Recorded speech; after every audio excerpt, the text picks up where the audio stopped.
ताज्जुब करेंगे, वहाँ पे फैमिली प्लानिंग के लिए जो ये होते हैं कंडोम्स वगैरह होते हैं, ये वहाँ राज्य में कमी है इसकी। बताइए, कंडोम्स की भी कमी किसी राज्य में हो सकती है? एक बुरी स्थिति में राज्य को छोड़ रखा है। तो अगर हिंदुस्तान में कोई एक राज्य है जहां फैमिली प्लानिंग बुरी तरह फेल हुई है, तो वो बिहार है। कि नीतीश कुमार एक खूबसूरत खेल करते रहे, कभी इसके साथ मिलके, कभी उसके साथ मिलके।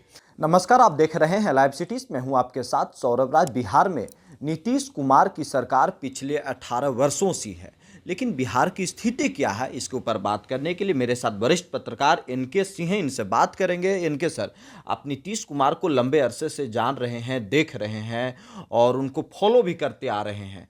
नीतीश कुमार बिहार में क्या किए कि बिहार की स्थिति आज भी सुधरी नहीं है, जो देखने को मिलती है रिकॉर्ड में? देखिए, 18 साल बहुत होते हैं और 18 साल में मेरे ख्याल से किसी भी एक राज्य को आमूल-चूल परिवर्तन किया जा सकता था, विकास की ट्रेजेक्टरी पे डाला जा सकता था।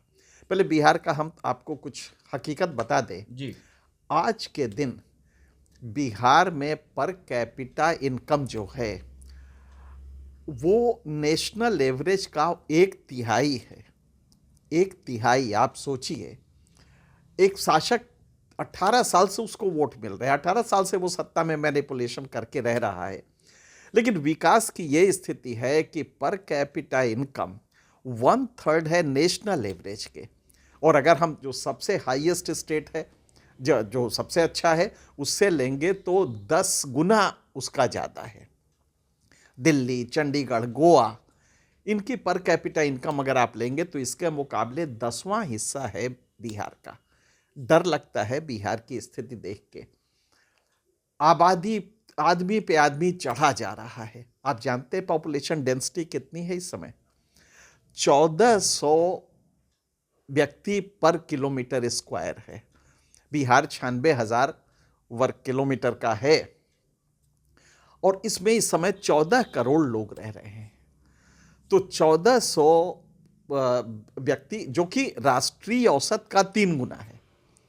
राष्ट्रीय औसत हमारा 435 लोगों का है, बिहार 1400 लोगों का है, यूपी का दूना है। ये पॉपुलेशन डेंसिटी जो है, आदमी पे आदमी चढ़ा जा रहा है। और इस फेलियर का कारण क्या है? 18 साल में नीतीश ने एक भी उपक्रम कायदे का नहीं किया ताकि पॉपुलेशन एक्सप्लोजन रोका जा सके। फेल रहा ये, और ये व्यक्ति दरअसल ये अपराध है।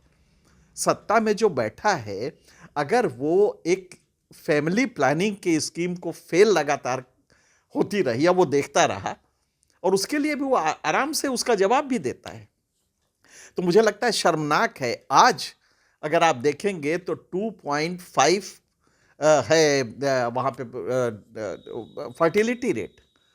आप अगर पॉपुलेशन ग्रोथ रेट देखेंगे तो अभी भी जो राष्ट्रीय औसत हमारा लगभग ब्रेक इवन पे, मतलब जितने लोग मरते हैं उतने ही लोग पैदा हो रहे हैं, उससे भी बल्कि नीचे चला गया है। उस समय अगर बिहार का पॉपुलेशन ग्रोथ रेट 2.5 है, अगर डिकेडल देखेंगे तो और ज़्यादा है। ऐसे में आप समझ सकते हैं कि एक छोटी सी चीज़ थी कि बिहार में पहला काम तो करो कि पॉपुलेशन ग्रोथ रेट, आप ताज्जुब करेंगे, वहाँ पे फैमिली प्लानिंग के लिए जो ये होते हैं कंडोम्स वगैरह होते हैं, ये वहाँ राज्य में कमी है इसकी। बताइए, कंडोम्स की भी कमी किसी राज्य में हो सकती है? एक बुरी स्थिति में राज्य को छोड़ रखा है। नतीजा क्या है? इस पॉपुलेशन एक्सप्लोजन की वजह से 14 करोड़ लोग आज हैं वहां पे, और 96,000 वर्ग किलोमीटर के एरिया में, तो शर्मनाक स्थिति है। दूसरा, आपका जो टोटल जीडीपी है वो मुश्किल से 8 लाख करोड़ का है। महाराष्ट्र का इस समय 26 लाख करोड़ का है, आपसे कम पॉपुलेशन है। तो महाराष्ट्र 26 लाख करोड़ पे है। यूपी, मतलब अगर जीडीपी आप देखेंगे तो यूपी 22 लाख करोड़ है। आप लगातार आपकी जीडीपी नहीं बढ़ रही है, नतीजा ये होता है कि पर कैपिटा इनकम आपके ग्रोथ नहीं हो रहा है। लैंड होल्डिंग बिहार की 0.4 हेक्टेयर है, मतलब नेशनल एवरेज के आधे से भी कम है। जो राष्ट्रीय औसत है लैंड होल्डिंग जो किसानों की है, नतीजा क्या है, आज पंजाब का एक किसान 3.6 हेक्टेयर उसकी लैंड होल्डिंग है। 9 गुना ज्यादा है हर किसान के पास जमीन, इसलिए वहां पे गेहूं की पैदावार सबसे ज्यादा देश में, क्या इंटरनेशनल लेवल पे भी अगर आप देखेंगे तो अमेरिका और चीन से मैच करता है पंजाब में गेहूं का प्रोडक्शन। इस समय करीब 65 क्विंटल पर हेक्टेयर का प्रोडक्शन है। क्या स्थिति है बिहार की? 0.4 हेक्टेयर पर अगर लैंड होल्डिंग होगी तो उसमें वो खेती करेगा या रहेगा, या मतलब वो कर क्या सकता है? लिहाजा पॉपुलेशन एक्सप्लोजन आपने कभी नहीं रोका। आपका बजट 2.5 लाख करोड़ रुपए का है, उसमें आप मांग करते हैं, उसी में आपने जो एक्चुअली करना था बहुत सिंपल सा था कि, और दक्षिण भारत के राज्यों ने किया, यूपी ने किया, अन्य राज्यों ने जो नॉर्थ इंडिया के उन्होंने किया, पॉपुलेशन डेंसिटी को आप, ये पॉपुलेशन ग्रोथ रेट को आप नहीं रोक लेकिन वो पाए। विधानसभा में तो फैमिली प्लानिंग के ऊपर पॉपुलेशन कैसे रोका जाए भाषण दे रहे थे। और नहीं, उसका तरीका भी बता रहे थे। कितना घिनौना लगा कि वो फैमिली प्लानिंग रोकने का जो तरीका बता रहे थे, वो मुझे लगता है कि किसी सभ्य आदमी, जो एक संतुलित आदमी है, वो पब्लिक फोरा से, और वो भी स्टेट लेजिस्लेचर से, वहां बैठ के वो इस तरह की बात करेगा। उनको सिर्फ एक सेंटेंस कहना था कि हम कंडोम्स और जो पिल्स हैं वो उपलब्ध कराएंगे, लेकिन इसके लिए वो जो तरीका उन्होंने बताया वो शर्मनाक है। खैर, वो उनके संतुलन को दिखाता है, पर इसको भी अगर हम आप छोड़ दें तो सीधी सी बात है कि आप फैमिली प्लानिंग के जो टूल्स हैं, अवेकनिंग है, ब्लॉक एक्सटेंशन प्लानिंग आपकी होती है, ब्लॉक डेवलपमेंट जो है आपके, वो उसको कहते हैं एक्सटेंशन एजेंसीज, उनके थ्रू आप कम से कम इतना तो करवा लेते। पर आपने फैमिली प्लानिंग, बिहार फेल रहा। अगर हिंदुस्तान में कोई एक राज्य है जहां फैमिली प्लानिंग बुरी तरह फेल हुई है तो वो बिहार है। और उसके लिए आपको पैसे की जरूरत नहीं थी, कोई इस तरह की चाहिए नहीं, उसके लिए आपको स्टेट मशीनरी को एक्टिवेट करना था। फिर पॉपुलेशन डेंसिटी ज़्यादा होने से सुविधा आपको ये है कि आपको डिलीवरी बहुत कम दूरी में ही बहुत ज़्यादा लोग मिल जाते हैं, तो सक्सेस होने के सारे चांसेस थे, पर आपने नहीं किया। शायद आप नहीं चाहते थे कि बिहार इस दंश से निकल पाए। उसकी जगह आपने एक सोसेबाजी क्या छोड़ी, जो आपका रोल नहीं था, आपने शराबबंदी कर दी। शराबबंदी वगैरह ये सामाजिक हैबिट्स से गवर्न होती है, और इसके लिए सोशल रिफॉर्मर होना चाहिए, न कि स्टेट के पॉलिसी से वो बनता है। आप स्टेट की पॉलिसी शराबबंदी की करेंगे तो यही होगा कि नकली शराब, घटिया शराब और जहर वाली शराब पी के लोग मरेंगे। और वहाँ पे हर लड़का इस समय शराब का व्यापार कर रहा है।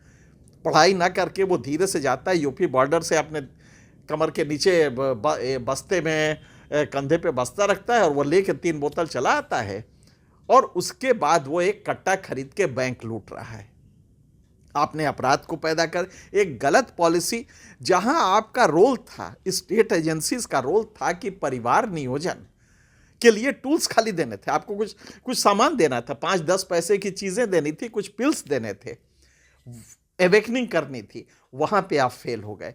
इसी तरह एग्रीकल्चर में आपको जो फंडिंग करनी थी, कम से कम आपका जीडीपी 8-9 लाख करोड़ का है, तो कम से कम एग्रीकल्चर सेक्टर, आज आपका रेट ऑफ अर्बनाइजेशन क्या है?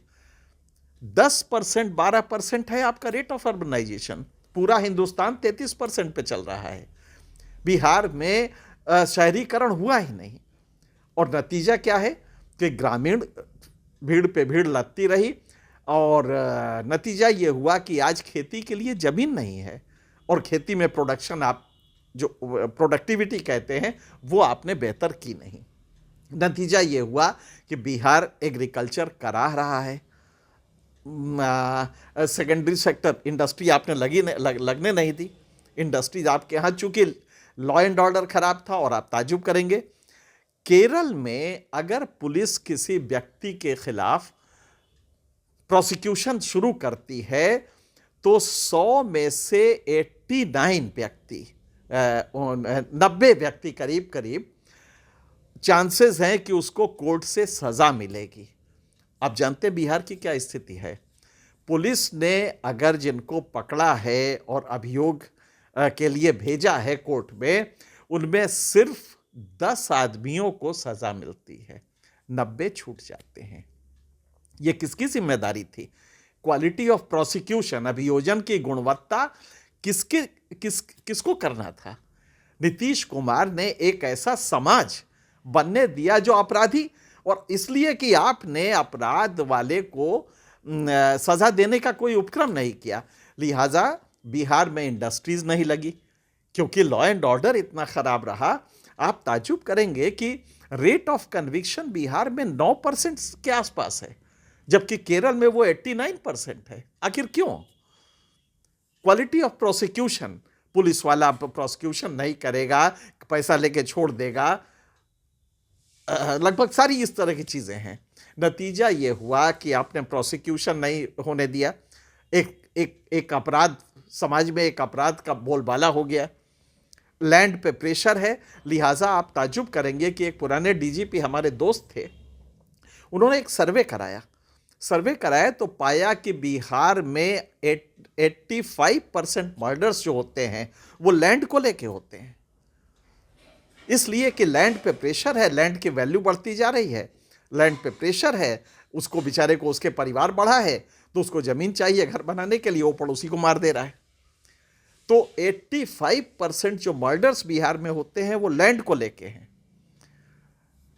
इसी तरह आपने शराबबंदी की, अब उसको जिद बना लिया है, जबकि इसके लिए सोशल रिफॉर्म की जरूरत है, और सोशल रिफॉर्म की संस्था अलग होती है, उसके लोग अलग होते हैं।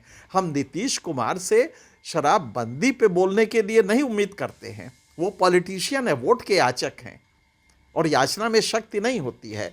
लिहाजा ये हमारे जो सोशल रिफॉर्मर हुए हैं, अगर कोई है, बिहार में परंपरा रही है, तो ये उनका काम था, न कि किसी पॉलिटिकल नेता का काम था कि शराबबंदी, जो कि सामाजिक गुण दोष है, और शराबबंदी कोई ऐसी चीज नहीं है कि इसको करके आप बहुत बड़ा अचीवमेंट, उसी व्यक्ति को अगर स्टेट ने ये सिखाया होता कि आप फैमिली प्लानिंग मेजर्स करें तो कम से कम आबादी ना होती, आज गरीबी का ये लेवल ना होता। तो मुझे लगता है कि नीतीश कुमार लगभग मिजरेबली फेल रहे हैं हर फ्रंट तो पे। फिर 18 साल से उन्होंने बिहार में किया क्या? मैनिपुलेशन, ये एफपीटीपी की प्रॉब्लम है, first pass the post system की, कि ये इंट्रिंसिकली डिविसिव होता है, ये समाज को तोड़ता है। ये जो चुनाव पद्धति, और भारत में शायद अगर किसी ने सबसे बड़ा नुकसान किया है देश का, तो वो हमारा एफपीटीपी सिस्टम है। चूंकि हम लोग हजारों तरह के पहचान समूहों में बटे हुए हैं, जाति में, उपजाति में, क्षेत्र में, धर्म में। नतीजा ये हो रहा है कि एफपीटीपी सिस्टम उसके लिए कारगर, क्योंकि ये सिस्टम तब चलता है जब आपकी सोच का स्तर बहुत अच्छा हो। आप इसलिए वोट देते हैं एक एमएलए को कि वो आपकी जाति का है, चाहे वो कुछ भी करता है, या आप किसी अपराधी को इसलिए वोट देते हैं कि नहीं वो दूसरों के साथ तो डकैती और वो सब करता है, अपने जात वालों के साथ कुछ नहीं करता, आप इसलिए उसको रॉबिनहुड मानते हैं।